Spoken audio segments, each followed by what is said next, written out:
Let's rock. Damn, those alien bastards are gonna pay for shooting up my ride.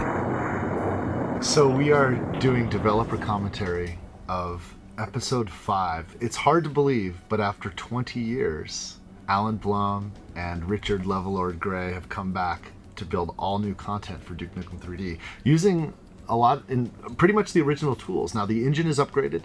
This development commentary will talk about some of that. You can also tell that we're able to put a lot more detail in these maps because of increased performance of computer hardware since the last 20 years. It's pretty exciting. We're getting an all new episode for Duke Nukem 3D in the classic style.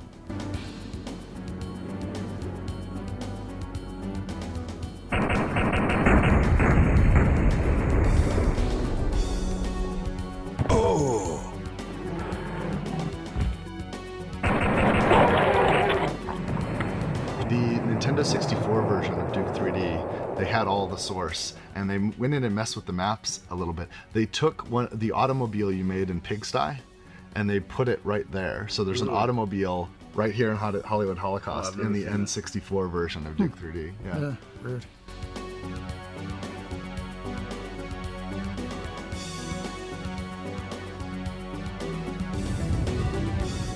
Check up at the billboard there.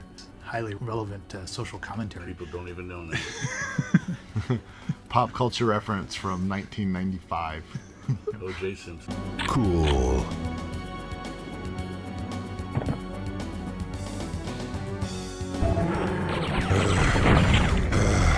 Besides playing through it and trying to get to the exit, back then with Doom and everything, they also calculated how long it took you to get to the exit. Yep. So yeah, the fastest exit, you can actually run right around the back corner right now. I saw a video of one person way back when, and they would run up here, grab the steroids, and use that to jump out of this window, across over to that ledge, and then around the corner while on steroids, jumping up and hitting the exit. And they're done. And they'd It's finish like 10 seconds. Yeah, the whole level was like 7 seconds or something insane.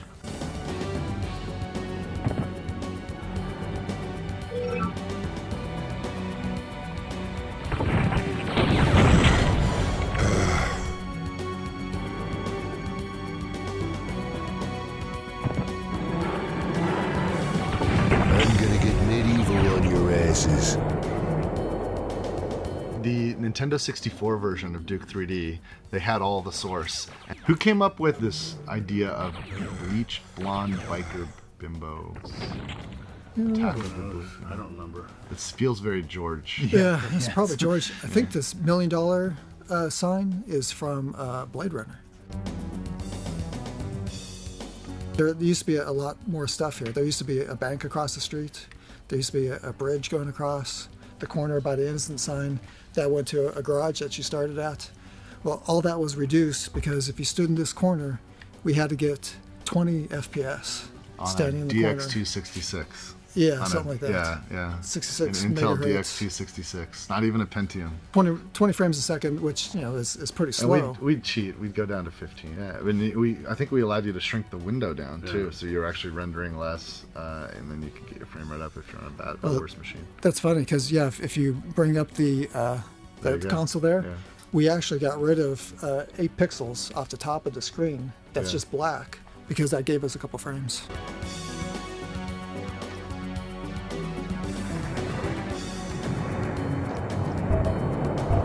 Come get some.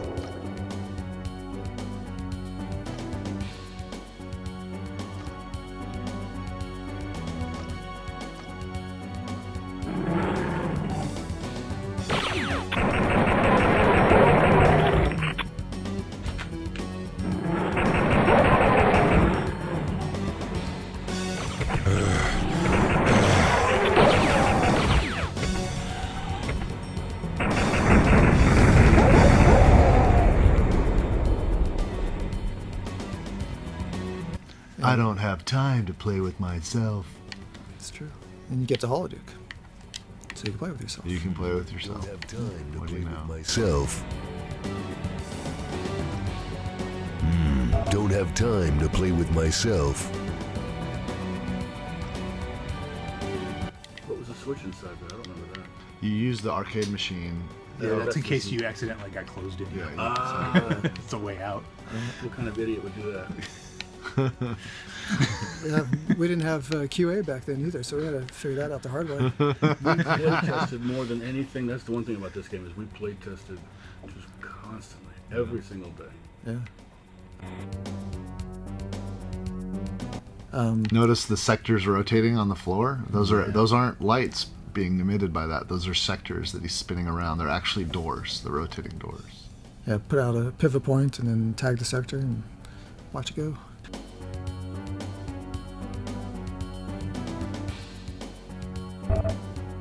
That was the first instance of Balls of Steel, the pinball machine. I've got balls of steel. Balls of steel.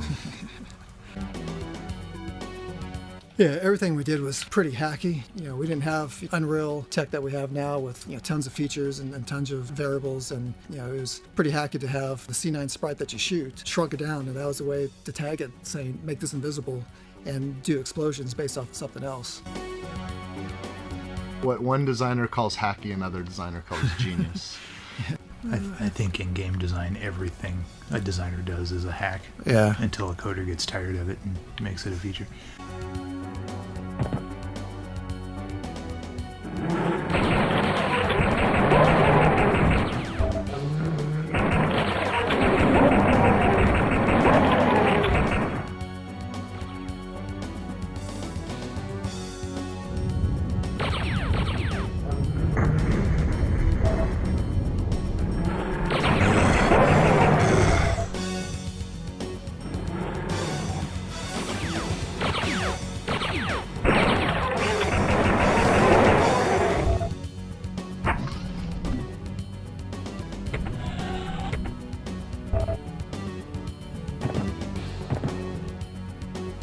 So nice these days I can put in a bug report on editor issues and they get fixed. They get fixed.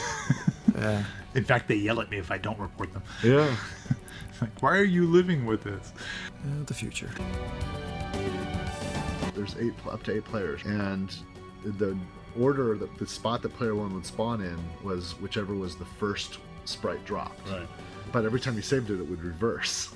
Yeah. So player 1 would become the 8th position if you saved it again. So you had to always save 2 times because every odd numbers became even and even numbers became odd every time. This is what with the teleporter, the one that was the primary teleporter had to be the first one in there. There's so many little idiots. You just you got to become the engine whisperer. Well, we're doing a re-release, right? Yeah. Can I go fix that? I don't know. I can't live with it. Don't save twice. Yeah. Yeah. Speaking of if that. you fix it, save it twice. Yeah, save it twice. There's a spot right over here. Man, I just realized, these awesome view models, they were done by James Story, and James isn't with us anymore. No longer. It's crazy. Yeah. It's gonna keep happening. As more time goes by. Yeah. That was what, last year? Yeah. This one's set off by an earthquake. Oh, that's right. Yeah, if you walk here, you got some sector moving. Because the joke is that in California there's earthquakes. It's true. And this is Hollywood Holocaust.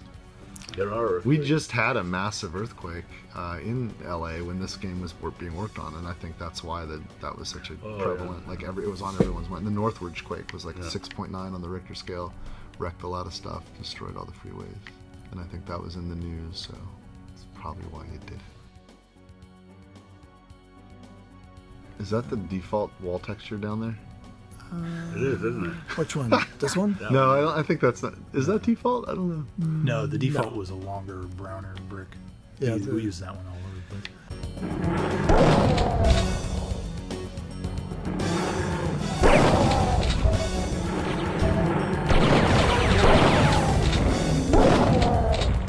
Yeah, look out the window. What's on the screen there? You can open the theater window. Oh, what? It's that kind of theater. I think it doesn't matter how old the people were working on this game, they all had the mind of an adolescent. That's because we are. Boys never grow up.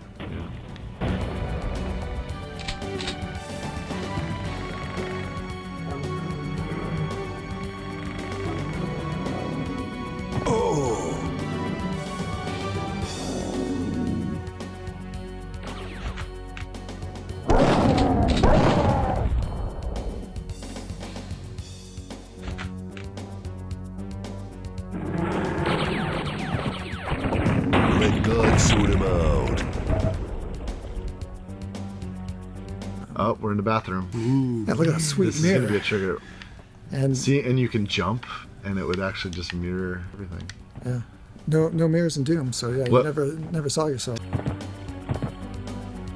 The engine will cull everything that is outside the visible set. And if it's not a playable space, like if it's the negative space, if there's no actual sector there, the engine will just say, I don't care, I'm not going to draw you. He's cheating the engine and he's saying, hey, through that portal, draw this again, just flip one of the axes. Why does it work for the security camera? Because it's looking into places that actually exist. Oh, that's right. Yeah. Okay, right, okay.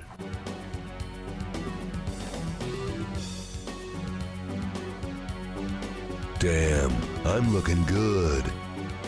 Yeah, the other thing that I always think on is that mirrors are still a rarity in video games Yeah. to this day. Here's a problem we solved in '96. They're expensive. Yeah, it's so expensive. And They're expensive from a performance point of view. Duke needed to see himself, I guess. That's absolutely correct. You Modern can't have a Duke Duke game where it's not looking in the mirror.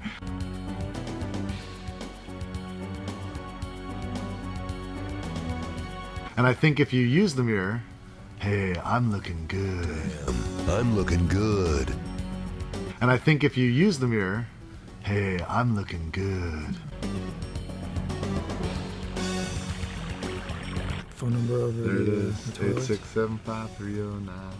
Let's not sing it. Chuck had to do a special, like he had to create frames just to have him sitting and get up off the toilet just for that guy. It was well worth it. Absolutely.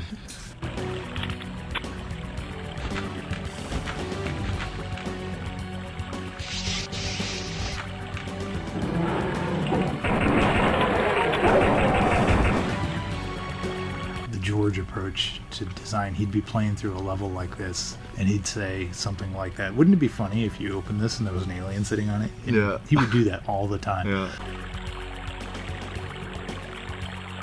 I should put my email address down here in this corner. Oh, look at that. Stalker@metronet.com. Striker. Striker. Because Major Striker. I'm sorry. Big difference. Does it Major stalker? does it still work? Do you still use that email? No, no. I actually didn't get too many emails. I was afraid I was gonna like get charged for tons of emails or something like that. But yeah, I got some emails from people saying, "Oh, what the hell is this?" I found a message. Yeah, and prize? did I win something? No, you won my my thanks. How's that? Back then, remember we the didn't phone have to number, but not report that. Easter eggs. Yeah, yeah. It was just a bunch of guys making a game. Yeah, it's like whatever happened happened.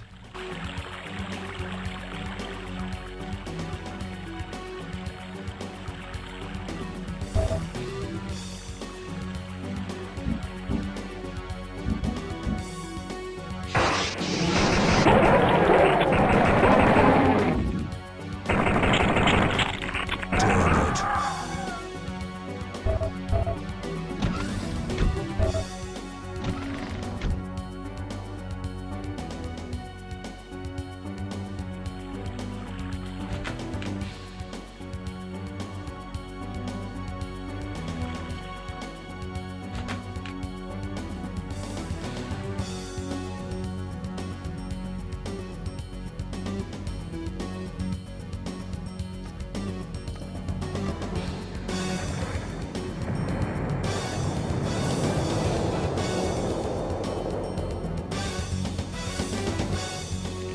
Look at those high-tech fire sprites.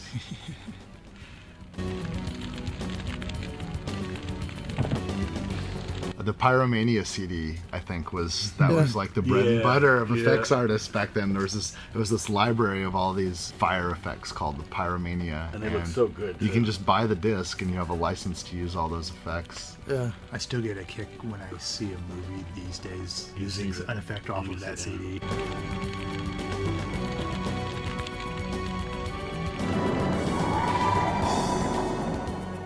If you turn to the right, you go down, there's a fire hydrant. This is one of my favorite things about Duke 3D is, watch this. And if he was damaged right now, he could walk up and use walk up and and- drink from it, and he would get 1 health point for each drink. Like the fact that just any interactivity at all was a miracle back then.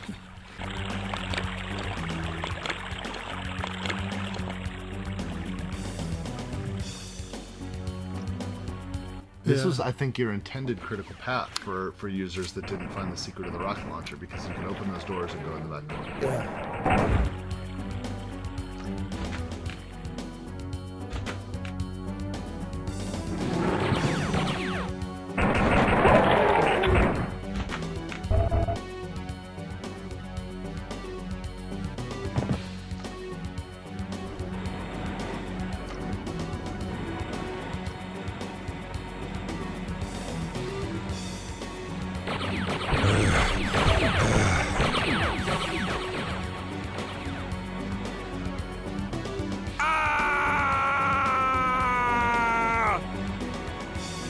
Groovy.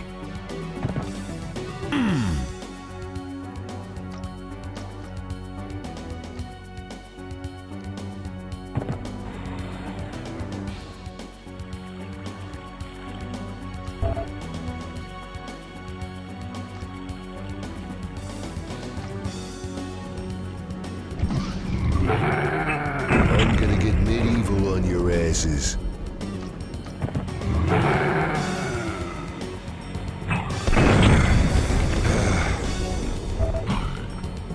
First pig cop. This was a funny joke back then. I guess it's almost relevant again now. We have so many cops shooting people. Yeah, that's funny. All right. It's interesting. Like we went through a period. It's hilarious. We went through a period. We went through a period where we started to respect our police officers again, and this joke became less funny. And now I think we're back, where everybody just wants to hate the cops. Not everybody. Well, you know, I don't hate the cops. I respect law enforcement.